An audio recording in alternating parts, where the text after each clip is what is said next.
मिल गई दूरियां, मैं यहाँ हूँ यहाँ, मैं यहाँ हूँ यहाँ। सही कहा जाए ना दोस्तों तो शाहरुख ने बॉक्स ऑफिस को इस तरह से बयां किया है, मैं यहाँ हूँ यहाँ, मैं यहाँ हूँ यहाँ। साल की शुरुआत पठान से हुई और बीच में जवान आया और उसके बाद साल की लास्ट में डंकी। यकीनन दोस्तों शाहरुख खान बॉक्स ऑफिस में छा गए। आज की इस वीडियो में हम बात करने वाले हैं जिन्होंने अपने आप को 2023 में री इन्वेंट किया, यानी कि लोग उनसे उम्मीदें नहीं कर रही थी, फिर भी इसी साल उन्होंने अपने आप को री इन्वेंट किया और दर्शकों के दिलों में छा गए हैं। दोस्तों मुझे इतना सभी शक नहीं कि बॉलीवुड के बादशाह शाहरुख खान है, मगर आज की इस वीडियो में मैं सिर्फ शाहरुख खान के ही नहीं बल्कि सनी देओल के भी बात करूंगा, बॉबी देओल का भी बात करूंगा और रणबीर का भी बात करूंगा, जिन्होंने अपने आप को 2023 में री इन्वेंटमेंट किए हैं। मगर सबसे पहले शाहरुख खान, हम ये ना भूले कि जब पठान रिलीज होने में थी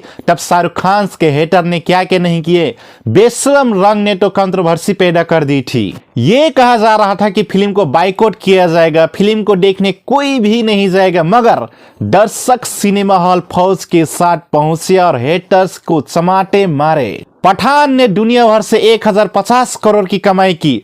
सिर्फ उसने कमाई ही नहीं बल्कि स्पाई यूनिवर्स में जान भर दी। 5 साल तक शाहरुख खान ने कोई भी फिल्म में काम नहीं की थी, मगर उसके बाद पठान आती है। पठान ने बॉलीवुड को चेंज कर देती है 1000 करोड़ क्लब में डालकर। साल 2021 में शाहरुख खान बहुत ही प्रॉब्लम में थे, बहुत ही डिप्रेशन में थे और उनसे मिलने कौन आए थे मालूम है? सलमान खान। और उसके बाद फिल्म पठान आती है। पठान बॉक्स ऑफिस को रिकॉर्ड तोड़ कमाई देती है। लोग तो ये भी कह रहे थे कि पठान कंट्रोवर्सी की वजह से चल गई और उसके बाद फिर जवान रिलीज हुई, मगर जवान में तो ऐसे कोई भी कंट्रोवर्सी नहीं थी, फिर भी जवान ने तो पठान का भी रिकॉर्ड तोड़ दिया। शाहरुख खान की वजह से जो बॉलीवुड बैठ गई थी वो बॉलीवुड इस तरह से वापसी की है कि साउथ और नॉर्थ एक साथ मिलकर काम कर रहे हैं और साल का अंत होता है डंकी के साथ। आप जानते हैं मुझे पठान और जवान से ज्यादा उम्मीदें थी डंकी से, क्योंकि डंकी में सिर्फ शाहरुख ही नहीं बल्कि राजकुमार हिरानी भी थे। हाँ, डंकी ने कुछ स्वाद फीके कर दिए,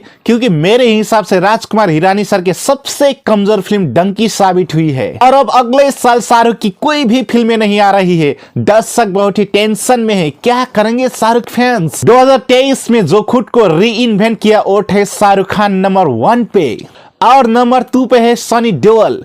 गदर 2 आए, लोग ट्रैक्टर में भर भर के सिनेमा हॉल जा रहे थे। हालांकि गदर 2 ने तो पठान का भी रिकॉर्ड तोड़ दिया था, मगर 2 ही दिनों में गदर 2 का रिकॉर्ड जवान ने तोड़ दिया। मगर सनी पाजी ने दोबारा अपने आप को री इन्वेंट किया। अब क्या हो रहा है मैं आपको बतलाता हूँ। बॉर्डर 2 जिंदा हो रही है, बॉर्डर 2 बनाई जाएगी और ये भी कह सकते हैं कि घातक 2 भी आ सकता है। सनी देओल अभी के टाइम पर 67 साल के हैं और अपने आप को इस उम्र में भी री इन्वेंट किए हैं और इसलिए सनी देओल पढ़ते हैं नंबर 2 पे। और तीसरे नंबर पर कोई और नहीं बल्कि उनके भाई बॉबी देओल। और ये सोच के अजीब और गरीब लगता है कि एनिमल मूवी में उनका रोल करीब और करीब 20 मिनट का ही था। उन्होंने एक भी डायलॉग नहीं बोला, मगर जितनी लोकप्रियता रणबीर को मिली उतनी लोकप्रियता बॉबी देओल को मिली। कोई नहीं भूल सकता वो ईरानी वाला गाना जिसमें विस्की रखकर नाच रहे थे, वो वाला गाना जो इंडिया के सबसे हिट गाना है। बॉबी देओल जिसका लोग मजाक बनाते थे, सब कहते थे कि बॉबी देओल खत्म हो गए हैं, बॉबी देओल ने खुद को री इन्वेंट किए हैं।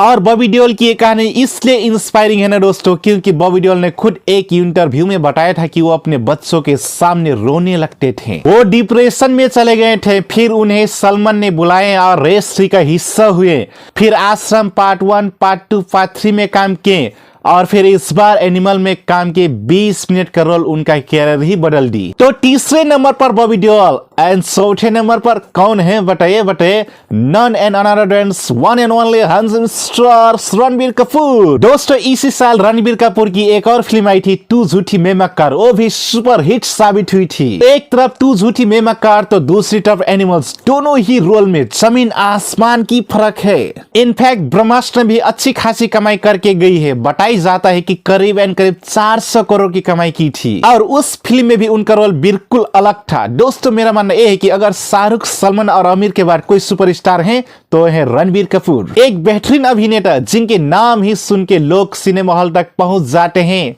उनके जो फ्लॉप फिल्में भी होती है ना, वो भी अच्छी खासी कमाई कर लेती है। ये है दोस्तों रणबीर कपूर का जादू। उन्होंने इस साल 2 फिल्में की, दोनों ही फिल्में बिल्कुल जुड़ा थी, बावजूद उनकी एक्टिंग में कोई कमियां नहीं आई, इसलिए दोनों ही फिल्म सुपरहिट एंड ब्लॉकबस्टर ही रही। दोस्तों ये बताई जाता है कि अगर एनिमल को फुल 1 महीने टाइम मिलता तो जवान को भी चुनौती दे सकती थी, क्योंकि इंडिया के अंदर मिनिमम कमाई कर रही है 500 करोड़ की। ये था रणबीर कपूर का जादू। और दोस्तों शाहरुख, सनी, बॉबी और रणबीर के बाद 2 और एक्टर्स हैं। जी हाँ, पंकज त्रिपाठी एंड मनोज बाजपेयी। दोस्तों पंकज त्रिपाठी ओटीटी के बादशाह हैं, बिल्कुल मनोज बाजपेयी की तरह।